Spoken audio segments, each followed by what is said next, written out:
Hello, আসসালামু আলাইকুম guys. এখন কয়টা বাজে? 4টা 11টা বাজে। সরি, 4টা 11 বাজে। মানে হুট করে মানে স্বপ্ন ভেঙে গেল, মানে স্বপ্ন দেখছি একটা খুব বাজে স্বপ্ন।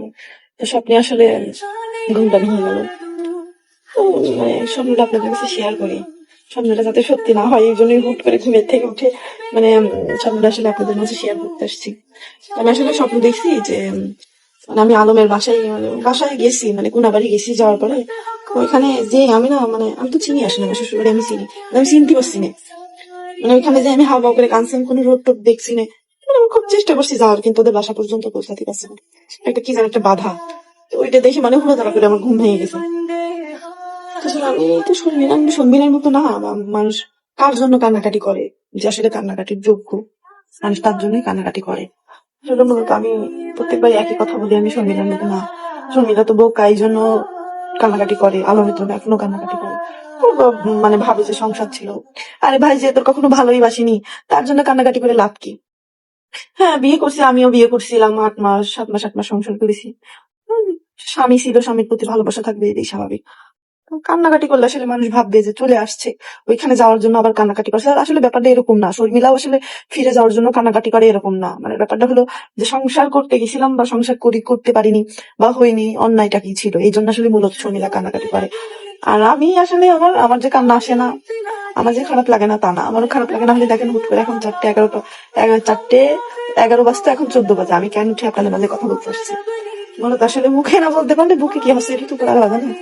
যাই হোক, একটা মানুষ মানে কতটা মানে কেমন ভালোবাসা ভাই, মানে আমার এই আফসোস শর্মিলার মতো আমারও থেকে যাবে না। শর্মিলার আফসোস তো ভালোবাসিনি তাই, আর আমার আফসোস হলো ভালোবেসে মানে কেমন ভালোবাসলো সে, মানে রাইট নাও এখন আরেকজনের বুকে মাথা দিয়ে ঘুমাচ্ছে।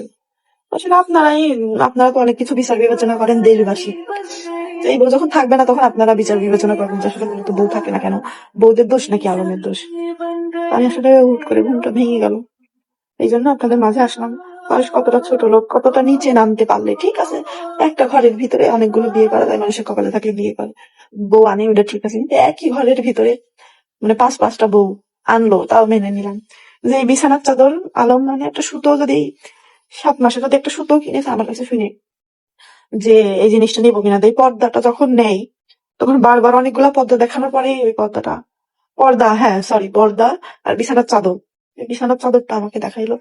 অনেকগুলো দেখানোর পরে আমি ওইটা পছন্দ করছিলাম। আসলে মানুষের জ্বালালে নিজেও জ্বলতে হয়, ও সবসময় বিয়ে করে আর যার সাথে ডিভোর্স হয়ে যায় তাকে জ্বালাতে চাই। আসলে জ্বালাতে যে লাস্ট ফিনিশিং ওরই যে বউ থাকে না, তো এটা আসলে ও বুঝতে পারে না যে আমি কারো জ্বালাতে গেলাম, জ্বালাতে যে আমার নিজেরই সংসার হলো না। তো মূলত কথা হলো যে ভাই, তুই বাসর ঘর করলি ওইটাও ঠিক আছে, সমস্যা নেই, তো ছেলে একদিন পর বিয়ে করবে, তুই বাসর ঘর করলি, বাসর ঘর করেছিস কর, তাতে সমস্যা নেই। কিন্তু সেম পুরো রোজার একটা মাস রোজা থাকলাম, মানে 5টা রোজা ভাঙা পড়ছিল, সব রোজাগুলো ছিলাম। রোজার মাসে পর্দাটা নিয়ে দুজন একসাথে যে পর্দাটা নিস, মানুষ কি করে পারে সেম পর্দা দিয়ে, মানে সেম পর্দা সেম বিছানার চাদর দিয়ে বাসর ঘর সাজাতে। আর যারা বাসর ঘর সাজাইছে তাদের কথা বলি, মানে ওই যে ওর মেয়ে পাতানো পাতানো মেয়ে, ওই ওর মেয়ের নাম মিতু। মিতু আর মিতুর পরে ওদের বাসা কেউ দেখতে পারতো না, আমি চুরি করে কথা বলতাম, ওদের বাসায় যেতে দিত না। ওই মিতু শর্মিলার সাথে কথা বলতো, আমার সাথে ভালো সম্পর্ক ছিল। তারপরে মানিকের আমি অনেক বেশি ভালো জানতাম। তো তারা কিভাবে পারলো হাসতে হাসতে বাসর ঘর সাজাতে, মানে এরা সবাই গিরগিটির মতন রং বদলাই। আসলে আমি কামছি আসলে ফিরে যাওয়ার জন্য না বা কোনো কিছু না ভাই, সবাই সব জায়গায় সবার জায়গা থেকে সংসার জীবনে, মানে আপনারা যারা যারা কমেন্টস করেন যে আপনার কেন চলছে বা আপনি সংসারে আসছেন কেন, হ্যান ত্যান সব ধরো, তো ফিরে দেওয়ার জন্য মানুষ কান্দে না, মানুষ কান্দে আসলে যে একটা মানুষ পুরো পরিবার কিভাবে অভিনয় করতে পারে, পুরো ফ্যামিলি ভাই। তো আমি তো ফিরে যাওয়ার জন্য কাঁদছি না, আমি কাঁদছি আসলে আমার জন্য নাকি 2 মাস খাওয়া দাওয়া করিনি। আমারও নিতে চেয়েছে ডিভোর্সের পর, আমাকেও নিতে চেয়েছে, শর্মিলাকেও নিতে চেয়েছে, কিন্তু যখনই দেখেছে আমরা কেউই যাইনি তখন আরেকজনের বউ বের করে নিয়ে চলে আসছে। তো আসলে আমি বলতে চাই যে মানে ভালোবাসার কথা বলে মানুষই বলে, আমি আমি খুব সহজে কান্দা মেয়ে না, আমি খুব সহজে ভেঙে পড়া মেয়ে না, আমি খুব সহজে ভেঙে পড়ি না। কিন্তু ভেঙে গেল তো বিয়ে করতে তাও বিশ্বাস করিনি, বিয়ের পরের দিন থেকে আমি আর ঘুমাতে পারি, আমি ভাত পাইও খেতে পারি না, আমি ঘুমাইও নেই। তো যাই হোক, এতগুলো মেয়ের জীবন নষ্ট করে কেউ কখনো ভালো থাকতে পারে না। দোয়া করি যে মেয়ে আসছে তাকে বলি যে সবকিছু জেনে শুনে তাকে কিছু বিলিয়ন বিলিয়ন বিয়েও দেখে তুমি তার লাইফে এসেছো, তোমার কখনোই ভালো হবে না। আর একটা স্বামী ছেড়ে এসেছো, আমার ডিভোর্স হয়েছে, আমার স্বামীর সাথে আমার সম্পর্ক ছিল, আমি যেতে চাইছিলাম, তুমি এসেছো ভাই, তোমার কখনোই ভালো হবে না।